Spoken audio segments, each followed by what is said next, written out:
Okay, let's start our discussion of meta-reinforcement learning.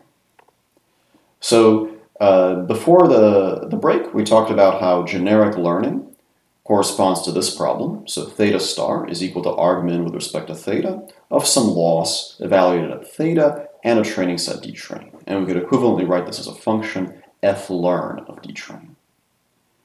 Generic meta-learning can be viewed as the problem where theta star is the argmin with respect to theta of the average or sum over your tasks of the loss for d test I, so the test set for task I, with parameter vectors phi I, where phi I is equal to f theta of d train I. So phi I is obtained by running the learned adaptation procedure f theta on the training set for task I. So that is a kind of a generic way of looking at meta-learning that allows us to think about things like supervised learning problems. Now, we could apply the same logic to reinforcement learning. We could say that a standard reinforcement learning algorithm can be written as theta star is equal to argmax with respect to theta of the expected value under some policy pi theta tau of r of tau. And we could write this as above as some function frl. But the argument to that function now is not a training set because reinforcement learning is an iterative online process. Instead, the argument to this function now is an MDP-M. So we run frl on some MDP-M. So the MDP, as before, is a tuple of states, actions, transition probabilities, rewards, etc. So we can write meta-reinforcement learning as theta star is equal to the argmax of the average over all of our tasks of pi phi I, the expectation under pi phi I of r of tau, where phi I now is obtained by running a learned adaptation function f theta on the MDP mi. So this is just kind of translating the same idea that we use in generic meta-learning, but now to RL world, where you obtain some parameters phi I by running your learned adaptation procedure f theta on the MDP mi. And this learned adaptation procedure might actually interact with the MDP, it might explore, it might collect more data, and so forth. Okay, so let's flesh this out a little more. So we assume that we have access to a number of meta-training MDPs in order to perform this meta-learning process, so M1 through Mn. And these MDPs may differ in a variety of ways. They can differ in terms of their dynamics, they can differ in terms of their rewards. But in general, we assume that there is some distribution over meta-training MDPs, P of M, and the MDPs given to us for meta-training are sampled from this distribution. This assumption is kind of similar to the IID assumption we have in supervised learning. So in supervised learning, we assume that there's some distribution over x's and y's, and our training set is sampled from that. Here we assume there's a distribution over MDPs, and our meta-training set is sampled from that distribution. And then at meta-test time, we would assume that a new test MDP is sampled from the same distribution, and we obtain our phi parameters by running the adaptation procedure f theta on this test MDP. So there's a distributional assumption here, which is that you will get MDPs from the same distribution for meta-training as well as for meta-testing. Of course, this does not imply that they are the same MDP, just that they come from the same distribution. So some examples of this. You could, for example, have a variety of robotic tasks, serving tea, carrying furniture, and folding laundry as your meta-training MDPs, and then a new task at meta-test time.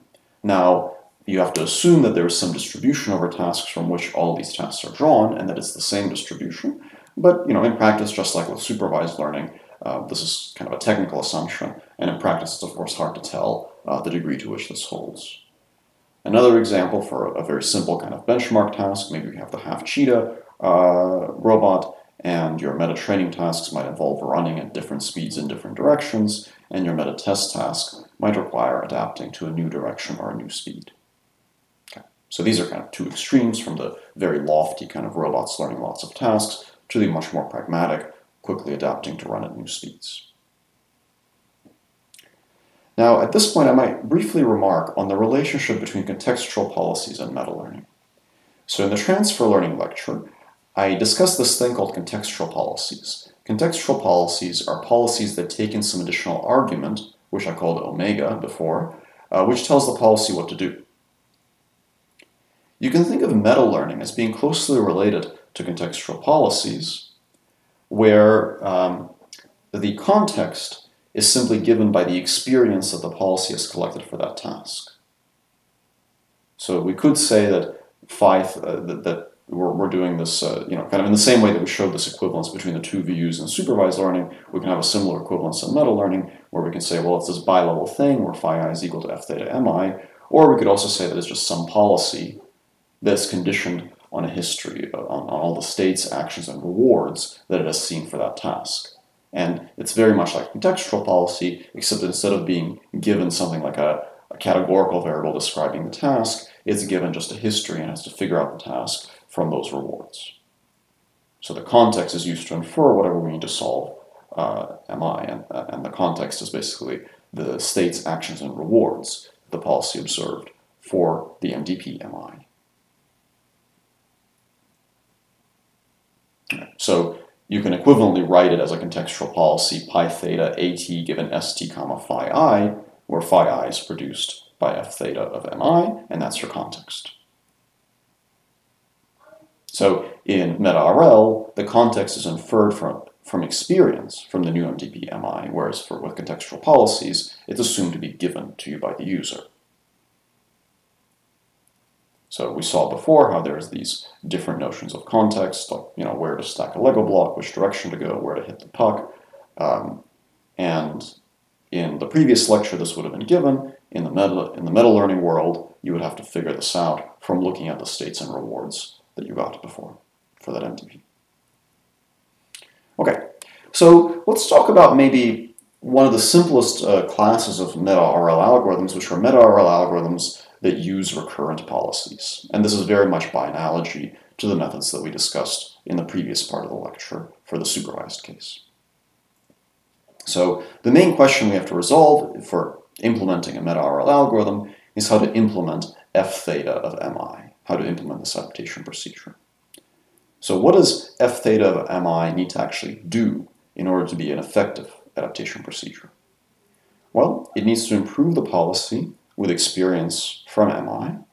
So, in RL, you select an action, you get a state and a reward, and you need to use that history of states, actions, and rewards to produce whatever phi I will allow your policy to do well in the future.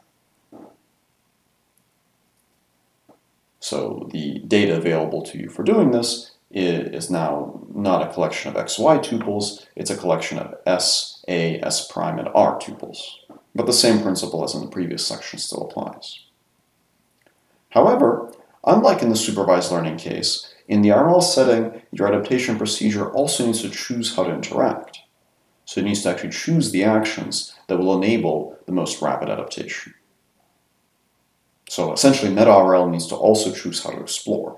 And that's a challenge that we do not need to contend with in the supervised learning case. So let's start with the first one, because that's a little more straightforward. Just like in the previous section, we're going to think about a model, such as a recurrent neural network, although other kinds of sequence-level models like temporal convolutions and transformers could also do this. A model that reads in a history of transitions, basically a series of S, A, S prime, R tuples, and encodes them into some hidden vector hi. So for now, let's just assume that this is an R and N. And just like before, when we were making predictions on new test points by using hi, now we're going to use hi and s. So theta star, the parameters of the adaptation procedure, represent this sequence encoder, and pi phi I represents the bit of the network that takes in s and hi and outputs a distribution over a. So just like before, phi I is given by hi and theta pi, where theta pi are the parameters of this little head at the end, everything to the right of hi, which takes in hi and s and produces a distribution over a.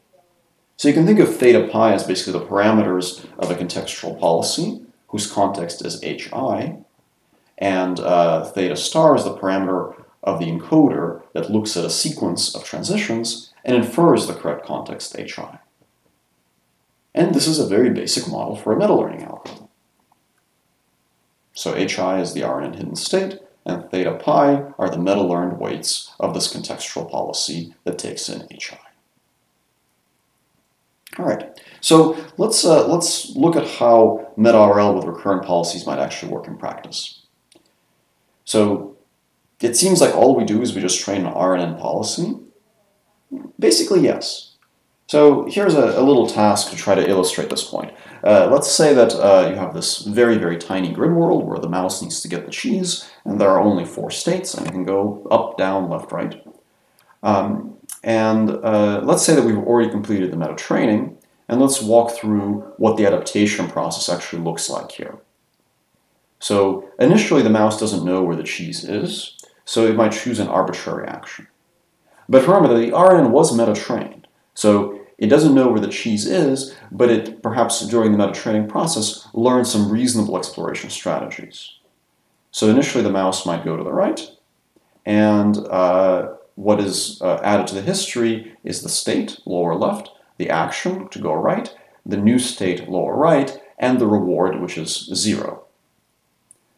At that point, the policy might choose to go left, so now it encodes the state lower right, the action left, the resulting state lower left, and the reward, which is again 0. Now at that point the episode ends, so maybe the episodes are only 2 time steps in length. The mouse needs to get the cheese within 2 time steps. So the mouse is reset to the initial state, but the hidden state of the RNN persists, so crucially the RNN is not reset between episodes. So at this point, a new episode shown in blue begins, and this time, since the RNN has memory of the previous episode, it knows the cheese is not in the lower right-hand corner, so it will choose a different action. Remember, the RNN hidden state persists across episodes. So maybe now the mouse chooses to go up. So the transition now is S equals lower left, A equals up, S prime equals upper left, and the reward is 0. And maybe at that point, it chooses to go right, not because it knows that the cheese is there, but just because that's the exploration strategy that it meta learned. And now it has this transition where it went right and got a reward of 1. Now the episodes are of length 2, so at this point the mouse is reset back to the initial state, but again the hidden state of the RNN persists. So at this point, for the new episode shown in yellow, the mouse is not going to go to the right, it's going to remember that the cheese is in the upper right corner, so it'll again take the up action, and again take the right action. So crucially, the RNN hidden state is not reset between episodes, and that's what allows this approach to actually perform adaptation. And when we see it actually behaving in practice, it looks very much like the behavior of an RL algorithm, a very rapid one, but equivalently, it's also just a forward pass in this RNN. So why do recurrent policies learn to explore? Well, they learn to explore because that's actually what they're optimized for. So they have to do these 2 things. They have to improve the policy with experience from MI, and they have to choose how to interact, choose A in order to maximize their reward. But crucially, the thing that maximizes the reward is an effective exploration strategy because the meta-level episodes can span multiple episodes. So these are the actions that it's seen, right, left, up, right, and each of them is an episode, but the collection of episodes is a meta-episode. So when we meta-train this network, the meta-training process thinks that episodes are actually sequences of episodes, and that's what causes it to basically do the right thing. So in the end, it's really just a standard reinforcement learning problem in a different MDP, specifically this meta-level MDP, which spans multiple episodes. So optimizing the total reward over the entire meta episode with the RNN automatically results in a model that learns how to explore. And this is a very important concept to get in meta learning. So if this is confusing to you, please consider asking a question in the comments and coming to class for the discussion. All right, some examples of past works that have used these ideas to do meta learning with recurrent policies. This is a paper called Memory-Based Controlled Recurrent Neural Networks by Hess, Hunt, Lillicrap, and Silver from 2015 that adapts this idea for kind of a simple sort of hidden state navigation task where the goal is to get to this little red circle and the different colored lines show different trajectories. So you can see that the first trajectory, the pink one, sometimes takes a really meandering kind of search path. I believe the yellow one is the second trajectory, and then blue is the third. So you usually see the blue one is going straight for the goal, straight for the red circle, whereas the pink one is kind of exploring and wandering around. This is a more recent paper, Learning to Reinforcement Learn by Wong et al., which shows more or less the same principle applied to navigating mazes from first-person images. And this is a concurrent work called RL squared, Fast Reinforcement Learning by Slow Reinforcement Learning, which also applies the same principle to navigating mazes. And the pictures for RL squared there on the right side also show the exploration strategy over different episodes. And remember that these different episodes represent a single meta-episode. So they're actually in groups of two. So the left and the second from the left show two episodes within one meta-episode, and then the two on the right show a second meta-episode. Okay, now so far I've presented all these methods without really talking very much about the particular recurrent neural network architecture. I just said you have some model that reads in a sequence of transitions, but a lot of the research in this area has actually been concerned with devising better neural network architectures that are better able to read in these sequences of transitions. So some papers have used standard recurrent neural network architectures based on LSTMs, which have this kind of meta-episode structure. Some papers have used attention and temporal convolution type schemes, somewhat resemble transformers. There's also been work that uses parallel encoders where you featureize every transition and then average together their features, including with some probabilistic interpretations inspired by VAEs. So there are a bunch of different architectural designs that people have explored. I won't have time in this lecture to go into detail about all of them, but if you're interested, consider checking out some of these papers.